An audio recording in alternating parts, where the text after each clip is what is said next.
December 15th, 1944. It was super cold, only 12 degrees Fahrenheit, biting chill that seemed to pierce through every layer of clothing and settle deep into the bones. In a quickly built prison camp near Munich, hastily constructed amidst the chaos of war, German women shook uncontrollably in thin, worn-out dresses that offered frost. Their breath made little clouds in the icy air, visible puffs that hung briefly before dissipating into the frigid atmosphere. Then, something extraordinary and unexpected happened that changed everything they thought about the Americans, altering their perceptions in ways they never imagined. What happened next didn't just save lives. It broke all their deeply ingrained ideas about their enemies, shattering long-held beliefs with a single act of humanity. The German women never thought the men they were scared of, those they had been conditioned to fear through years of propaganda, would end up helping them in their hour. Make sure you're subscribed because the story gets even more surprising, unfolding with twists and turns that will leave you in awe. The camp was just barbed wire fences, jagged and unforgiving, encircling wooden sheds that let cold air sneak in through every gap, crack, and crevice, turning the shelters into icy prisons. It was first made for male prisoners, designed with a different purpose in mind, but now it held German women who had worked for their country in different ways, each with a unique role or effort. These weren't just regular people, innocent bystanders swept up by circumstance. Many were nurses from hospitals, tending to the wounded under dire conditions, radio operators who managed critical communication lines, or helpers who kept German military work going smoothly behind the scenes, ensuring operations ran efficiently. The women came to the camp in whatever clothes they had on when caught, a motley collection of garments reflecting their sudden capture. Some wore torn, dirty uniforms, frayed and stained from weeks of travel and processing through various detention centers. Others had simple dresses, already old and threadbare even before the war started, now rendered useless by the cold. None had warm clothes for the cold, arduous trip to this faraway camp nestled deep in the rugged Bavarian countryside, a remote location that felt like the edge of the world. Among them was Ingrid Muller, a 28-year-old nurse who held a thin wool shawl tightly around her shoulders as she looked around the camp with weary eyes, taking in the bleak surroundings. The shawl was a gift from her mom before she left to work, a cherished memento imbued with sentimental value, and it was one of the few things tying her home, a fragile link to a life left behind. Next to her was Maria Fischer, only 19, a young woman who had worked on telegraphs until American soldiers took her post, abruptly ending her service. Maria's dress was better suited for a summery garment ill-equipped for a freezing German winter, already coughing persistently from the grueling trip to the camp, her health deteriorating hour. The American guards were far from home, too, displaced from their own lives and thrust into an unfamiliar role, and weren't trained to run a camp like this, lacking the expertise to manage such a situation. Sergeant Michael O'Connor from Boston joined the Army after Pearl Harbor, driven by a sense of duty, and fought across Europe from the beaches of Normandy to this icy, desolate part of Germany, a journey marked by relentless combat. He'd seen lots of fighting, witnessed scenes of devastation, but nothing prepared him to watch over women prisoners cold, unforgiving winter, a responsibility that weighed heavily on his conscience. Private Tommy Williams, a farm kid from Iowa with a simple upbringing, joined the Army at 18, excited and motivated by stories of German cruelty splashed across newspapers back home. He thought he'd meet monsters as prisoners, expecting to encounter ruthlessness. Instead, he saw women who looked like his sister back home, cold, hungry, and scared, just like he sometimes felt during the long, lonely nights on the front lines. At first, the guards and prisoners didn't trust each other, a mutual wariness that created an invisible barrier between them. The German women were told by their leaders that American soldiers were mean and wouldn't care about prisoners, fed a narrative of brutality that shaped theirs. They expected bad treatment, meager rations of little food, and maybe worse, anticipating a fate filled with hardship. Their trip to the camp, marked by a lack of sufficient supplies and sticks, made them believe this grim outlook, reinforcing their dread. The American soldiers were told not to get too friendly with prisoners, instructed to maintain a professional distance at all times. Rules said to keep their distance, a strict protocol enforced by military command, and many soldiers were angry at Germans after seeing the war's destruction firsthand, their hearts hardened by loss. Some had lost friends fighting in brutal battles, so forgiving wasn't easy. Cold, bitter winter of 1904, a season that seemed to amplify their resentment. But the camp's harsh conditions made it hard to stay completely separate, breaking down the walls of isolation despite the orders. The sheds were packed to capacity, overcrowded with women sleeping on thin straw beds that barely kept them off the cold, unforgiving floor. Comfort. Some women had small kids with them, tiny figures adding an extra layer of complexity to an already difficult situation. Their presence a poignant reminder of innocence amid conflict. These kids hadn't done anything wrong except being born in Germany, innocent victims of a world at war, but they shivered in thin clothes like their moms, their small bodies trembling against the chill. As December went on and it got colder with each passing, the camp faced a big, escalating problem that threatened its inhabitants. The coming winter was set to be one of the worst ever recorded, a season of unprecedented, and the camp's heaters couldn't keep up with so many people, struggling to provide even minimal warmth. On December 18th, a huge storm hit, worse than anyone expected, a meteorological event of extraordinary intensity. It got to minus 20 degrees Fahrenheit, a temperature that plunged the region into a deep freeze, and strong winds pushed snow through every hole, gap, and seam in the camp's weak, flimsy buildings, turning them into wind tunnels. The heaters, already struggling to cope with the demand, stopped working entirely and out, leaving the barracks without any source of heat. What was just uncomfortable, a mere inconvenience in the days before, turned into a desperate fight to stay alive against the elements that tested everyone's endurance. Inside Shed 7, Ingrid Mahler hugged 6-year-old Klaus tightly to her chest, a protective embrace for the boy whose mom died in a bombing 3 weeks but a tragic loss that left him orphaned. Klaus clung to Ingrid, seeking comfort in her presence, and she protected him even though she didn't have to, taking on a maternal role out of compassion. His tiny jacket, too small for his growing frame, left his arms freezing and exposed to the bitter cold, offering no defense against the frigid air. His lips were turning blue, a telltale sign Ingrid meant he was dangerously cold, a condition that could prove fatal without intervention.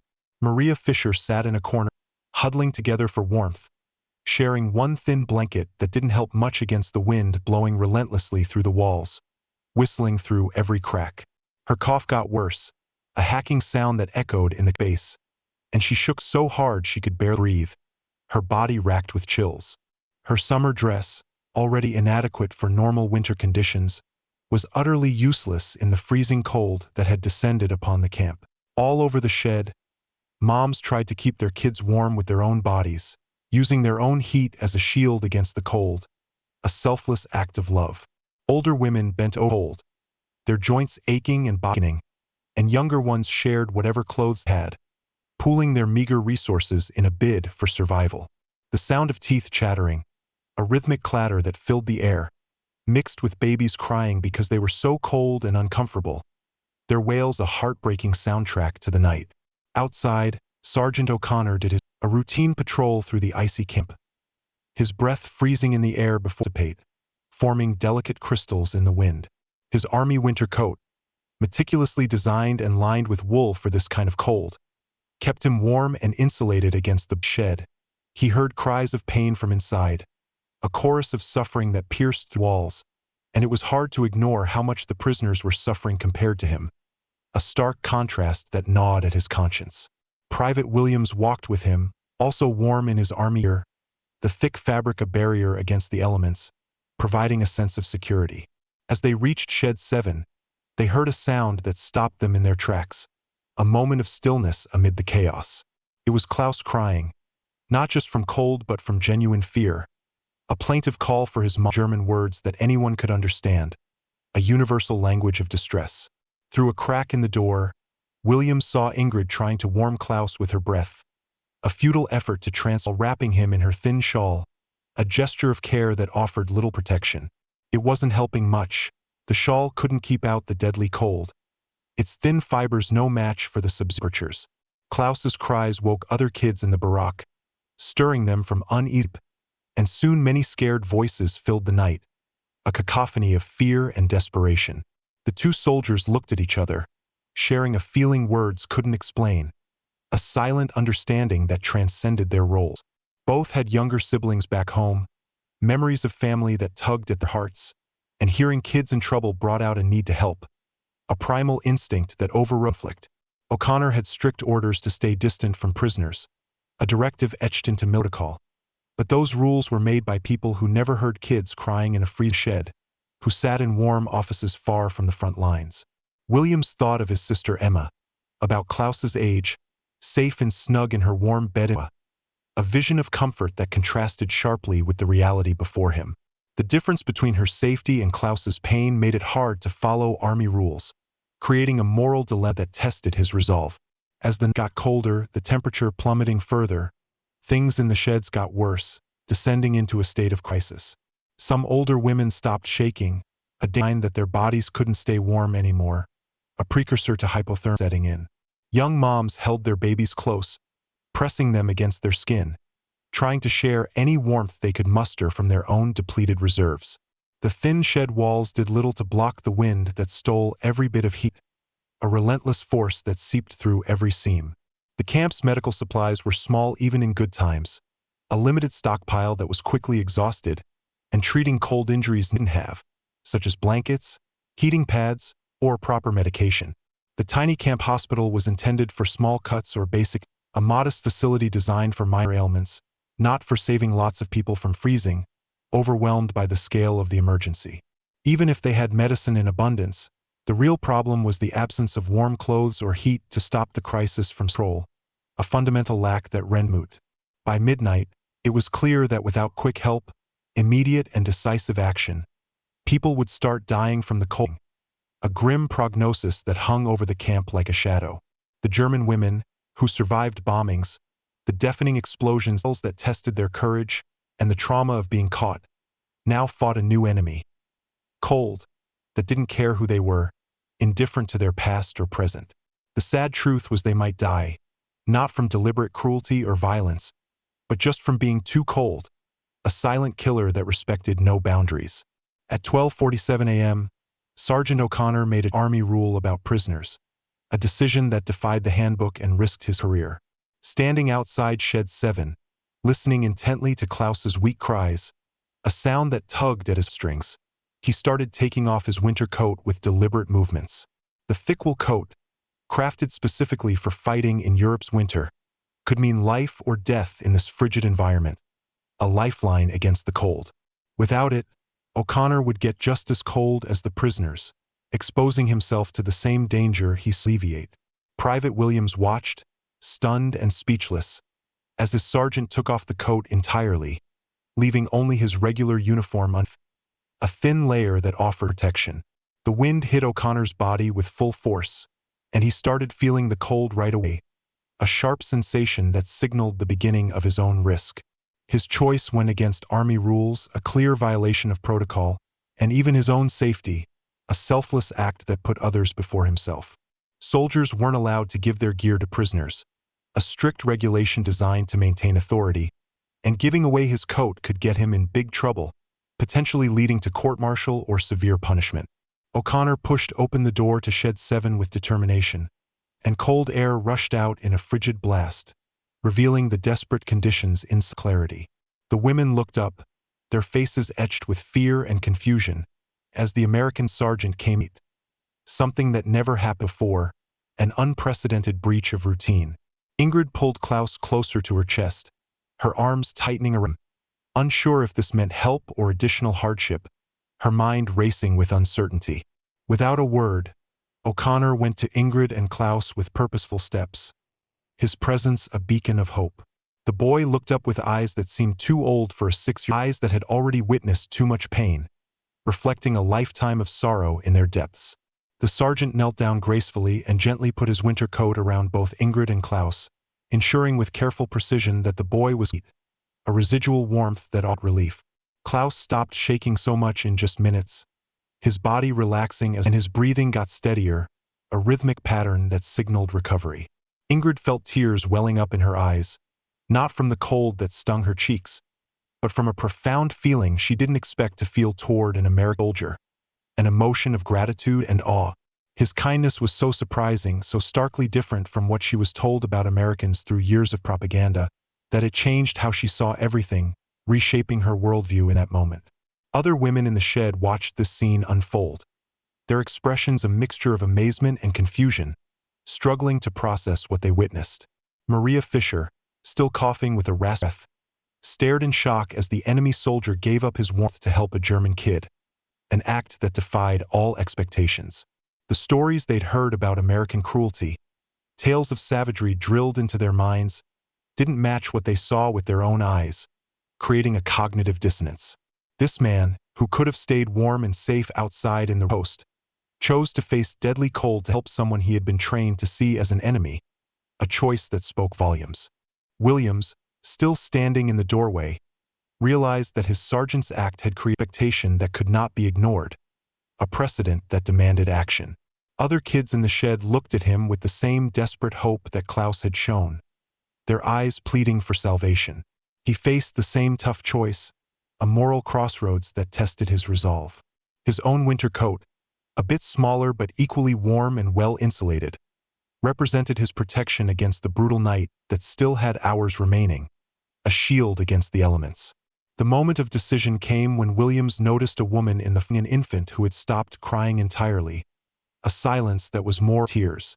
From helping farm animals back in Iowa, he knew that silence from a baby in distress often indicated a dangerous condition, a sign of life slipping away. The infant's stillness was not peaceful sleep, but the lethargy that accompanied severe hypothermia, a critical state requiring urgent intervention. Williams removed his coat without hesitation, acting on instinct, and crossed the barack to reach the woman with the baby, his footsteps echoing in the quiet space. She looked up at him with eyes filled with desperation and gratitude, a silent acknowledgement of his intention, understanding what he was doing even before he around her and the infant with gentle care. The coat's residual body heat immediately began working to reverse the baby's dangerous condition, a lifeline that brought warmth back to the body, and within minutes, the child began to show signs of renewed alertness, a flicker of life returning to its eyes. The two American soldiers now stood in the freezing shed, clad only in their arms, exposed to the same life-threatening conditions as the prisoners they were supposed to guard, sharing in their vulnerability. Their sacrifice was witnessed by more than 30 German women and children, all of whom had been conditioned to expect cruelty from their captors, a belief now challenged by this extraordinary act. It challenged everything they thought about their enemies, forcing a reevaluation. Word of what was happening in Shed 7 spread quietly through the camp as other guards completed the rounds and discovered O'Connor and Williams inside the prisoner quarters, a ripple of news that moved through the night. The sight of two American soldiers sharing the same dangerous conditions as their charges created a ripple of confusion and heated debate among the RAF, sparking discussions that ranged from outrage to admiration.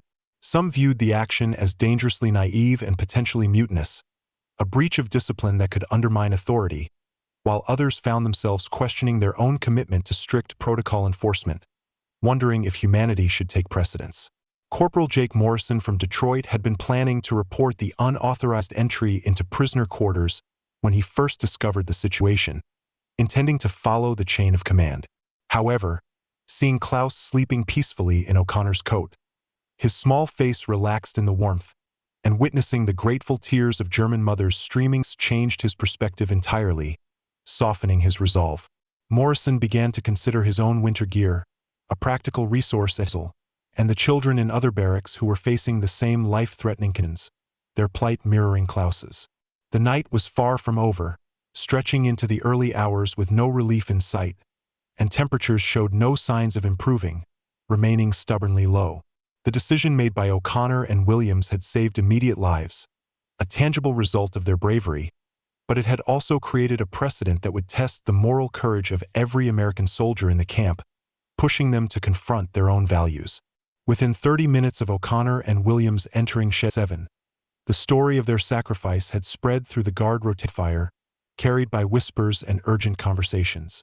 Corporal Morrison found himself unable to drawn by a compulsion he couldn't ignore, where he could hear the distressed cries of more children echoing through the walls, a sound that tugged at his heart. Inside, he found mothers desperately trying to shield their young ones from the killing cold, using nothing but flimsy summer clothing and threadbare blankets that offered little protection, their efforts a testament to their love. What Morrison witnessed changed him, a transformative moment that shifted his worldview. A young German mother was breathing warm air onto her toddler's hands in a futile attempt to prevent frostbite, her breath visible in the cold, but the child's fingers had already taken pale appearance that Morris recognized as the early stages of serious cold injury, a condition that required immediate action.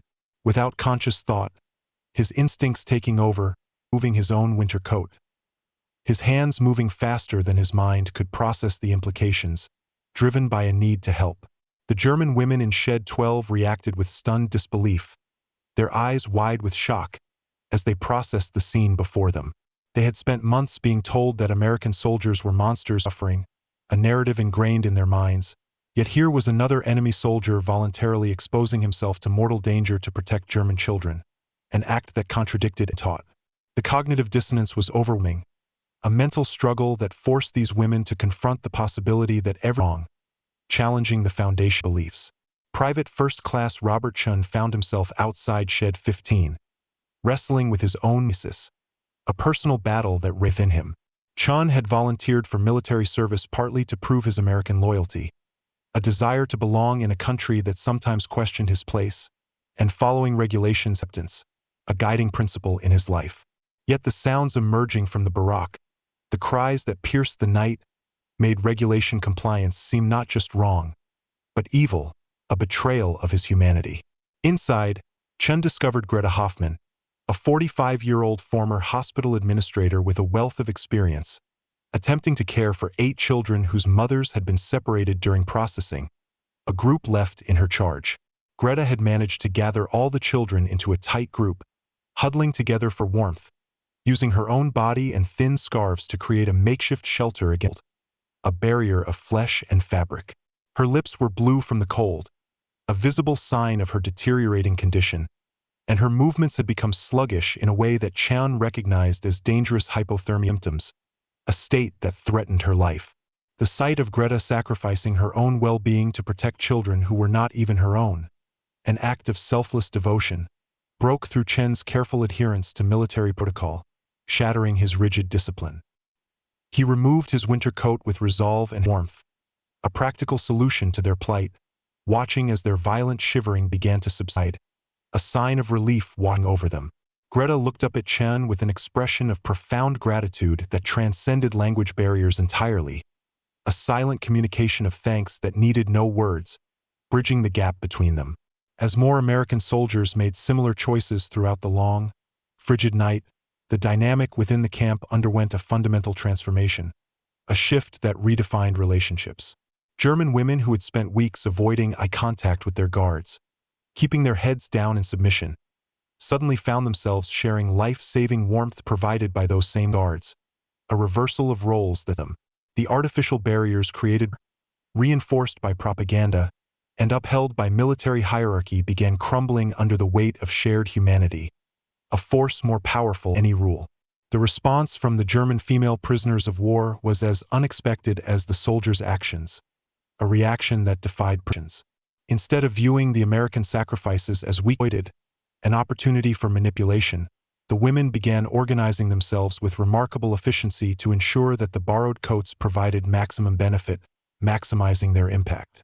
Ingrid, drawing on her nursing background and years of training, took charge of monitoring the most vulnerable children, assessing their conditions with a practiced eye, and rotating the warm coats to prevent anyone from succumbing to hypothermia, a strategic approach to survival. Maria Fischer, despite her own persistent cough that racked her body, began teaching other women exercises that could help generate body heat, a practical technique passed down with care. The irony that former enemies were now rival, working side by side to history, was not lost on anyone involved, a poignant realization of humanity. The most profound change occurred in the children themselves, the youngest inhabitants of the camp. Klaus, warm and safe in Sergeant O'Connor's coat, a cocoon of warmth that enveloped him, began speaking to the American soldier in the few English words he had learned, tentative phrases that marked the connection. His innocent attempts at communication created moments of connection that transcended the artificial divisions of wartime, forging bonds across enemy lines.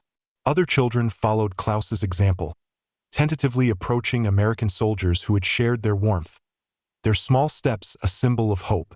News of the night's events reached Lieutenant Colonel James Patterson, the camp's commanding officer, who faced an unprecedented crisis of military discipline, a dilemma that tested leadership. His soldiers had violated explicit orders, a clear breach of protocol that could not be ignored, and potentially compromised their own safety, putting their lives at risk. According to military law, a rigid code that governed their actions, Patterson should have order seatings, a formal punishment to uphold discipline. Yet Patterson also understood that his soldiers had prevented deaths, a fact that weighed heavily on his conscience, and that forcing hypothermic children to return life-saving coats would essentially constitute murder, an unthinkable act of cruelty.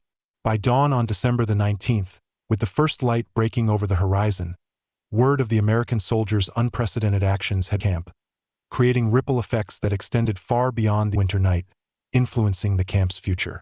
The surviving German female prisoners of war found themselves fundamentally reassessing everything they had believed about their captors, questioning the narratives that, while the American soldiers discovered that their individual acts of conscience had collectively transformed the entire atmosphere of the city, shifting it from hostility to cooperation. Lieutenant Colonel Patterson's morning action revealed a scene that defied every principle of traditional prisoner management, a departure from standard practice. In Shed 7, he found Sergeant O'Connor sitting beside Klaus, both sharing the warmth of the returned coat, a shared resource that symbolized their bond, while O'Connor taught the German boy to count English, a simple lesson that bridged cultures. The sight of an American non-commissioned officer, a moment of personal connection, challenged Patterson's understanding of proper military conduct, forcing him to reconsider his stance. Yet the obvious bond between the two, a relationship built on trust, made any intervention seem cruel rather than necessary, a decision that would harm rather than help. The transformation was equally evident in the other barracks where coats had been shared during the night, a widespread act of kindness. German women who had previously cowered when American soldiers approached, shrinking back in fear, smiles, and attempts at English conversation, tentative steps toward reconciliation. Maria Fischer had begun teaching basic German phrases to Private Williams, creating an informal language exchange that violated numerous regulations about fraternization with a breach of protocol that fosters standing.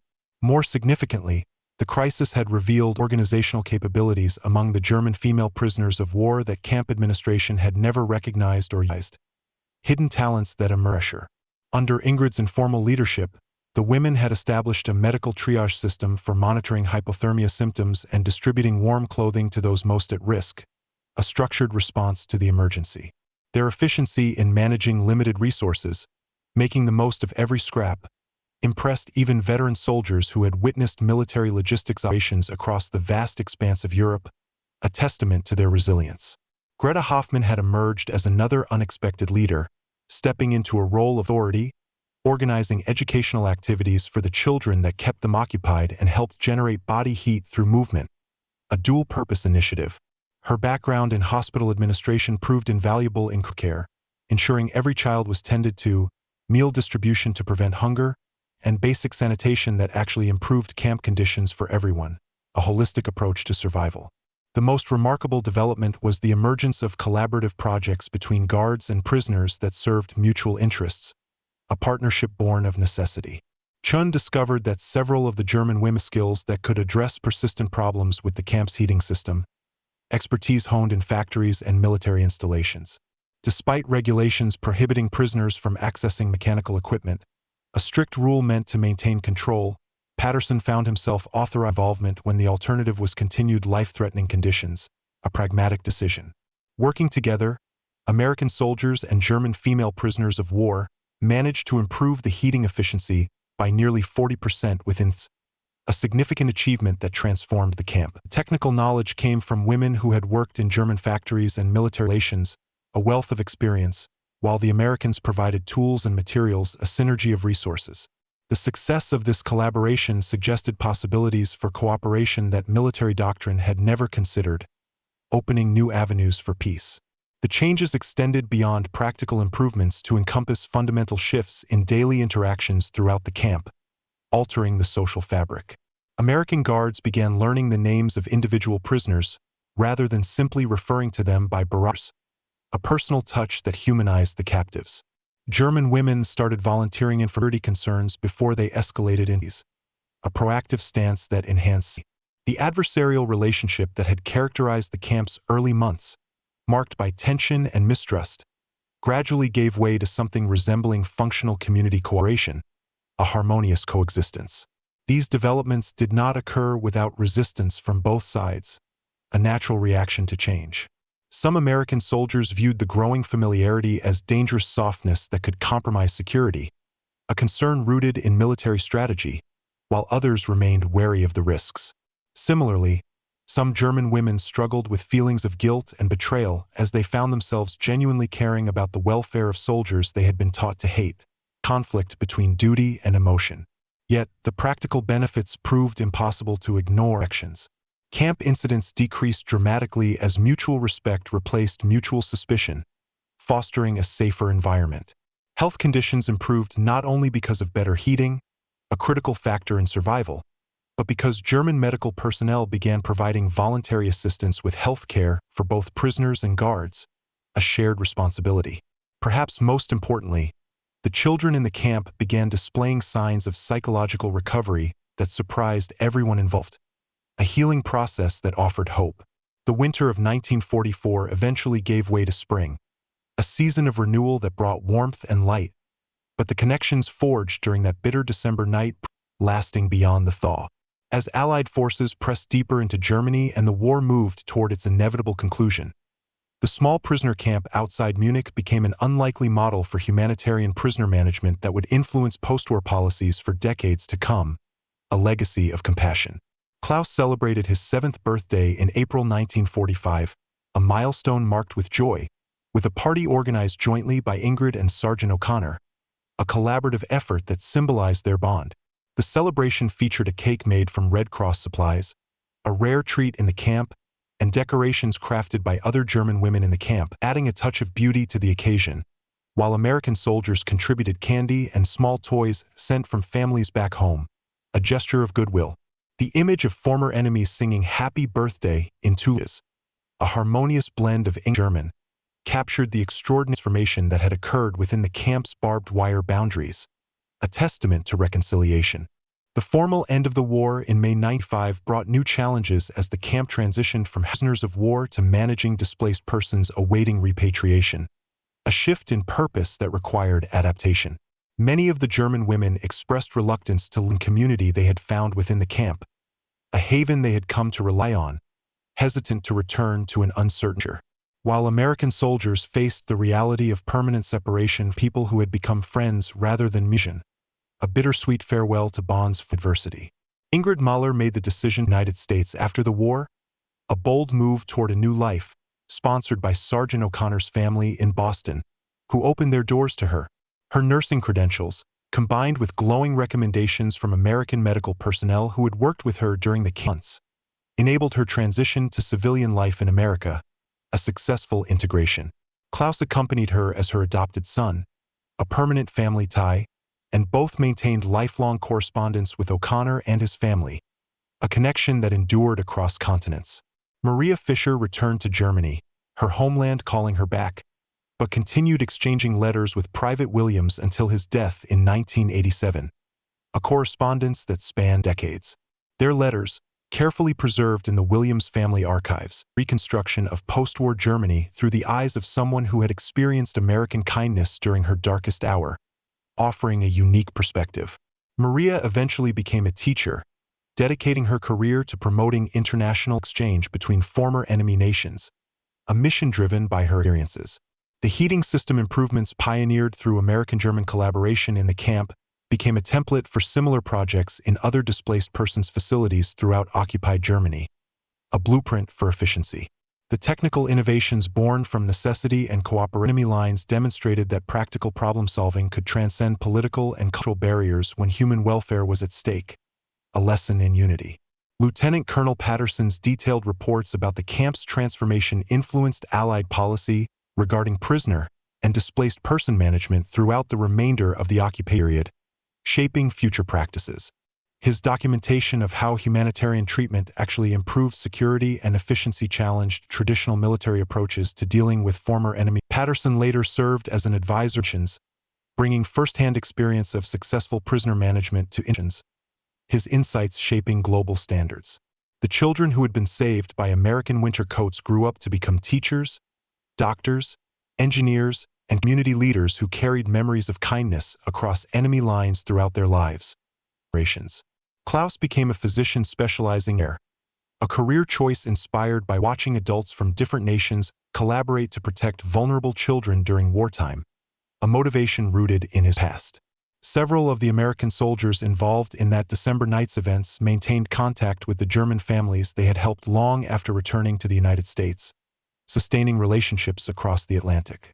These relationships evolved into cultural exchange programs, fostering mutual understanding, student exchanges that built bridges, and business partnerships that demonstrated how individual nations that had been bitter enemies, a testament to reconciliation. Private Chen's decision to share his coat despite facing discrimination within American ranks became part of his family's memory, a narrative of resilience passed down through generations as an example of how moral courage could transcend personal suffering, a source of pride.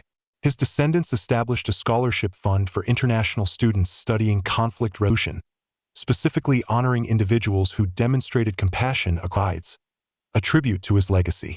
The barracks where coats were shared were eventually demolished as the camp transitioned to others, a physical end to the structures, but photographs and testimonials preserved the memory of those crucial nights, capturing the essence of the events. These documents became part of historical archives documenting the complexity of human relationships during, offering insight into the human spirit, showing how individual choices could create pockets of humanity within the broader context of international conflict, small islands of hope. Modern historians studying the camp's records have noted that the winter coat incident marked a turning point not only in prisoner guardships, a shift in dynamics, but in broader Allied approaches to post-war reconstruction and reconciliation, influencing global strategies. The successive cooperation between former enemies at the individual level provided evidence that larger-scale reconciliation efforts could succeed if built on foundations of mutual respect and shared humanity, a principle proven in practice. The legacy of that frozen December night extends beyond the specific individuals who experienced it to influence contemporary discussions about humanitarian treatment during conflict, shaping debates on prisoner rights, and the potential for reconciliation between opposing groups, a lasting impact. Armies now study the camp's transformation as an example of how adherence to humanitarian principles can actually enhance rather than compromise security objectives, a strategic insight. Perhaps most importantly, the story demonstrates that even in the darkest circumstances of conflict, where despair seems to reign, individual acts of kindness can create ripple effects that extend far beyond their impact, shaping the future. The decision of a few American soldiers to share their winter coats with German female prisoners of war saved a moment, a direct and immediate result, but it also planted seeds of understanding that continued growing long after the endured. The kids warmed by enemy coats grew up in a world where former adversaries became allies, forging new relationships, where international cooperation replaced international conflict, building a foundation for peace, and where the lessons learned in a small prisoner camp contributed to a broader understanding that shared humanity transcends the artificial war, a universal truth. Their story reminds us that compassion once offered across has the power to reshape not only individual relationships, forging personal bonds, but the entire trajectory of international relations for generations to come, a transformative force that echoes through time.